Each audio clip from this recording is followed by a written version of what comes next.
Olá, meus amados alunos, tudo bem?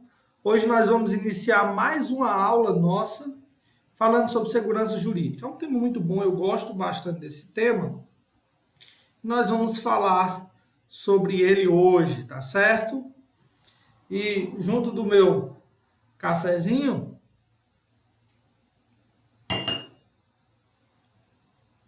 nós vamos discutir um pouco sobre esse tema. E antes de qualquer conceito, eu acho importante trazer dois posts de dois sites muito conhecidos no Brasil sobre uma situação que hoje acontece no Brasil e que traz um sentimento para alguns de insegurança jurídica e para outros de puro controle e garantia da segurança jurídica. Olhem os exemplos. Percebam aí esses dois casos.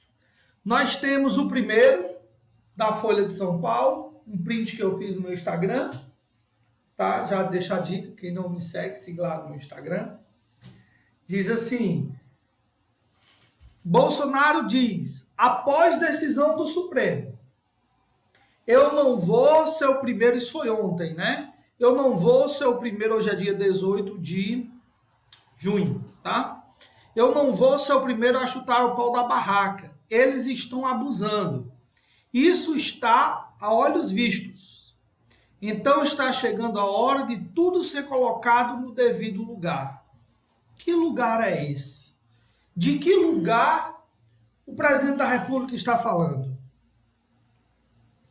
Por outro lado, nós temos a seguinte decisão dele, falando sobre o STF.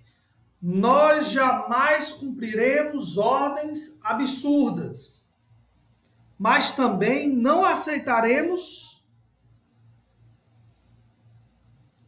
um julgamento político. E aí ele fala do processo do TSE que pode cassar a sua candidatura, e aí ele perdeu o posto de presidente da República. Em ambos os casos aqui, seja atingido diretamente o STF ou o Tribunal Superior Eleitoral, nós temos duas situações. E as duas situações são o Poder Judiciário intervindo no Poder Executivo. O Poder Judiciário colocando freio nas ações do Poder Executivo. E nós veremos, ao final dessa aula, uma luz para identificarmos. Identificarmos o quê? O que é que se está discutindo? O presidente da República diz: eu não tenho segurança jurídica para gerir, porque me foi dado um poder para exercer e o Poder Judiciário não deixa. Por outro lado, o Poder Judiciário diz o contrário. O Poder Judiciário diz: eu estou garantindo a democracia com a ação do Poder Judiciário, porque fomos aqui colocados pela Constituição e é nosso dever julgar sempre que há irregularidades. Ao final, nós vamos entender como a segurança jurídica entra nessa discussão, tá bom? Eu trouxe esses dois problemas para basilar o início do nosso debate. Melhor, da nossa aula. Então vamos lá. Vejamos aqui o conceito. Eu trouxe dois conceitos para vocês. O primeiro é do Paulo Nader, e ele diz assim: segurança jurídica é a proteção, perceba, oriunda de uma ordem jurídica que defende a garantia da aplicação do direito, gerando a certeza do cumprimento da norma, segundo princípios fundamentais democráticos, com o fim de manter a paz social. Há também um conceito trazido por um grande doutrinário do direito administrativo, que ele diz: segurança jurídica consiste no conjunto de condições que torna possível às pessoas o conhecimento antecipado e reflexivo das consequências diretas de seus atos e de seus fatos à luz da liberdade reconhecida. O que é segurança jurídica? Os dois conceitos, eles estão dizendo, olha esses termos aqui. Torna possível às pessoas um conhecimento antecipado e reflexivo das consequências diretas de seus atos. Ou seja, ele diz, olha, as pessoas, elas têm um ordenamento jurídico, um conjunto de normas, de regras, de leis, que antecipa práticas e ações. Para quê? Para que tudo ela tenha um direcionamento do que é certo e do que é errado. Porque a lei diz, segurança jurídica é a certeza, é o sentimento de certeza que você tem que o direito, que a lei vai ser cumprida e que você está garantido por aquela lei.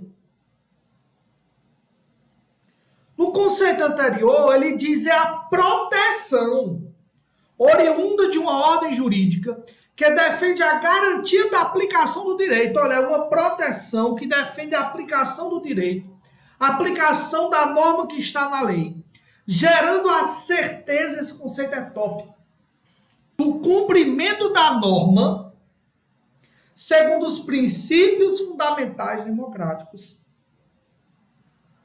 com o fim de manter a paz social. Perceba, gerando a certeza do cumprimento da norma. O que é segurança jurídica?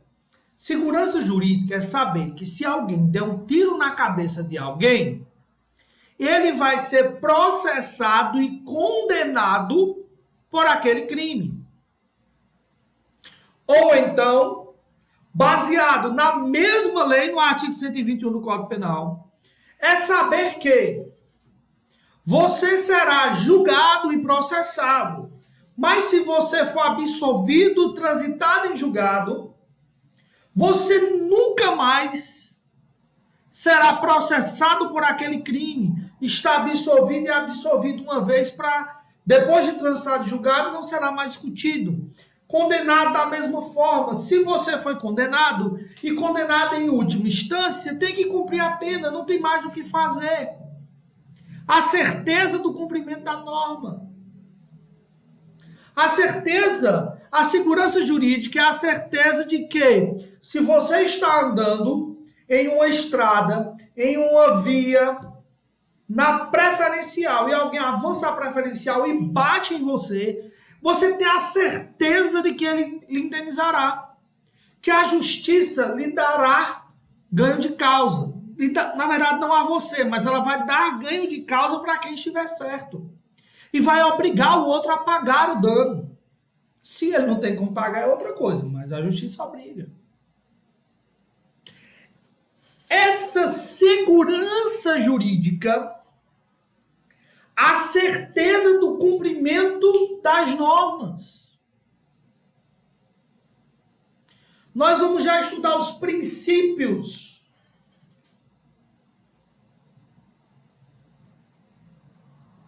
que tratam da segurança jurídica. essa fase de Helm, né? E Helm aí, o cara parece que é meu parente, tem um Helm ali no final. Ele diz: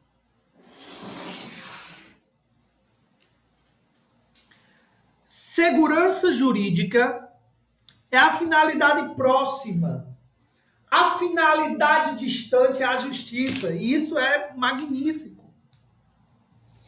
Porque ele diz o seguinte, que primeiro eu tenho que dar duas coisas para as pessoas. Primeiro, na idade ordenadora, de que as normas serão cumpridas. E depois que eu entendo que as normas devem e serão cumpridas, a segunda coisa é de que essas normas, elas equivalem, o respeito a essas normas equivalem a princípios fundamentais, ao respeito aos princípios fundamentais constitucionais.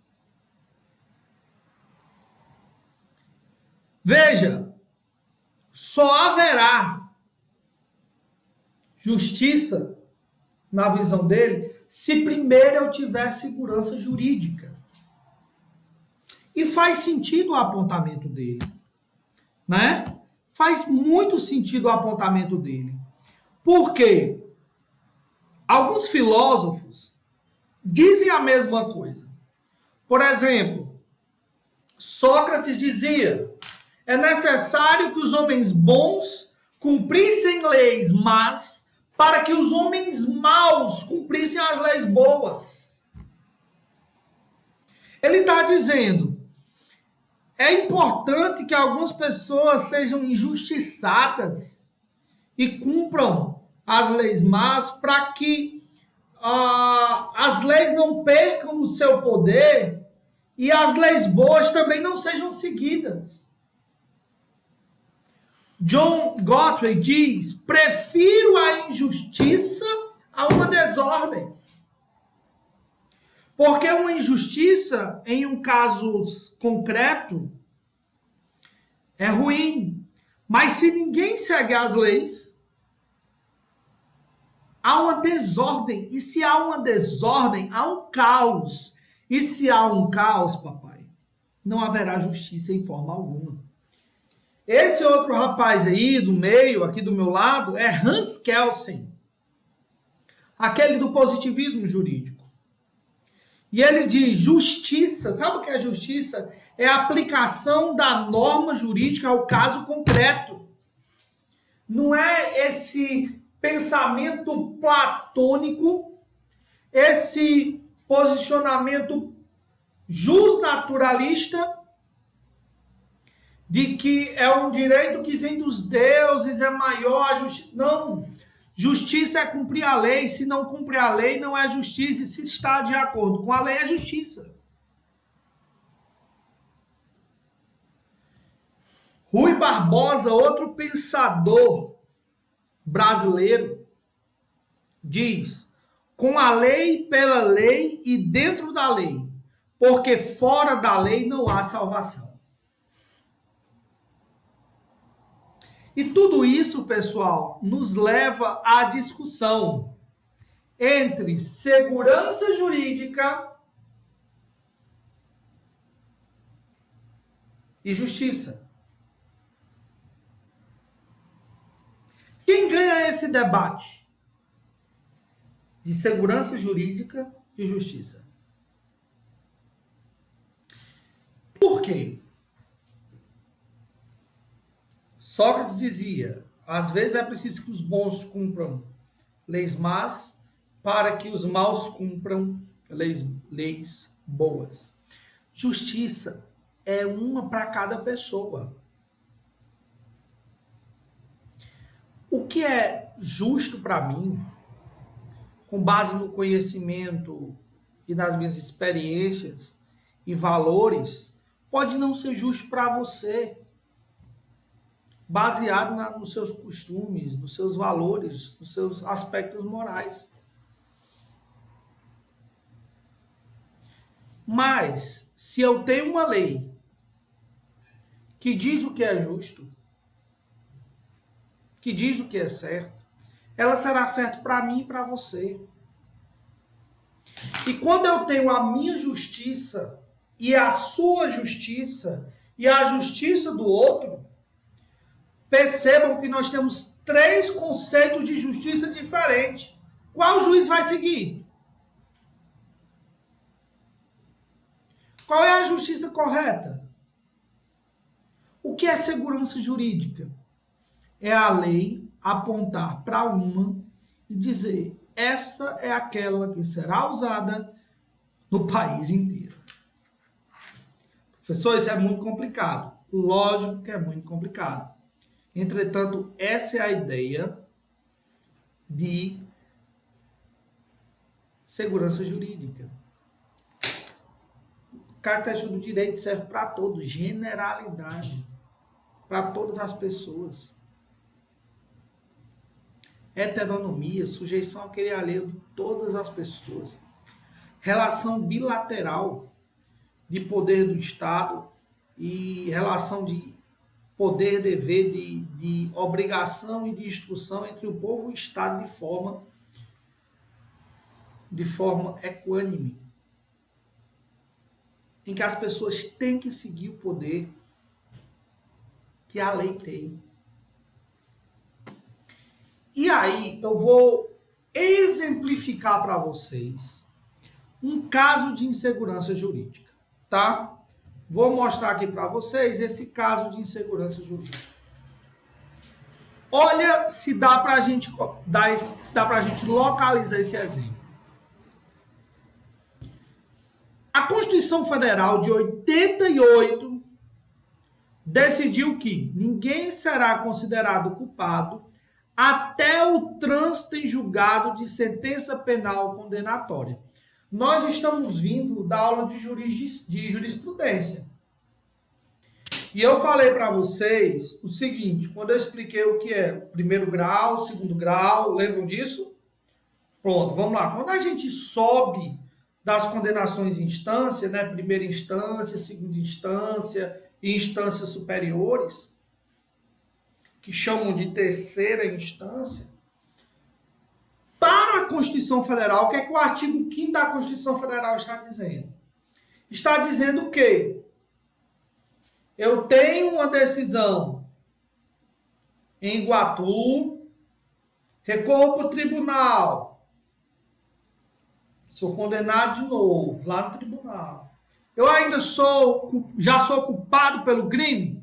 Não. Aí eu recorro para o STJ. Aí o STJ, veja, o Tribunal de Justiça já é o segunda instância, tá? Recorro para o STJ, beleza. Recorro para o STF. O STF ainda não decidiu. Já houve o julgamento de segunda instância? Já. Eu já sou culpado? Não. Por quê? Porque o artigo 5º da Constituição Federal diz que ninguém será considerado culpado até o trânsito em julgado de sentença penal condenatória. Depois que chegar no STF, que o STF disser não tem mais jeito, aí sim haverá o trânsito em julgado via regra, e aí sim você é culpado. E aí sim você precisa pagar pelo seu crime. Antes não. Mas o TRF da 4ª Região criou uma súmula. E aqui vale lembrar da nossa aula de jurisprudência. Súmula não obriga o juiz seguir. O que é que obriga o juiz seguir? A Constituição Federal, as leis. Ela é direito, jurisprudência não é direito. Ela interpreta, ela auxilia. Mas vai o TRF e diz o seguinte: encerrada a jurisdição criminal do 2º grau, deve deve ter início a execução da pena imposta ao réu, independente de eventual interposição de recurso especial ou extraordinário. Ele diz, opa, já foi julgado aqui em cima? Pode recorrer para o STF, mas mesmo que ele recorra ao STF, já vai ser preso porque ele já está condenado. Olha que segurança jurídica. Isso é insegurança jurídica. Peraí, eu tenho aqui uma Constituição Federal, a maior lei do país, do ordenamento jurídico, dizendo que eu tenho o direito de recorrer até a última instância para garantir que eu sou inocente. Mas o TRF decide que não é assim não. Olha o sentimento de insegurança que me dá. Olha o sentimento de inexatidão. Não sei meu futuro. E agora? Não há lacuna do direito. Vem o STF por 6 votos a 5. Olha que foi apertado. STF muda de posição porque havia uma decisão do STF que concordava com isso. E decide contra a prisão após condenação em segunda instância. E diz assim, olha,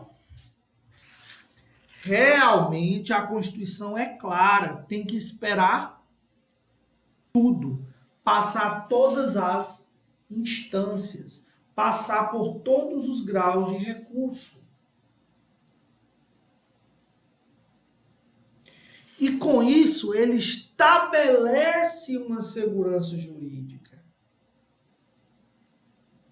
E aí, me permitam voltar no conceito, só para vocês entenderem.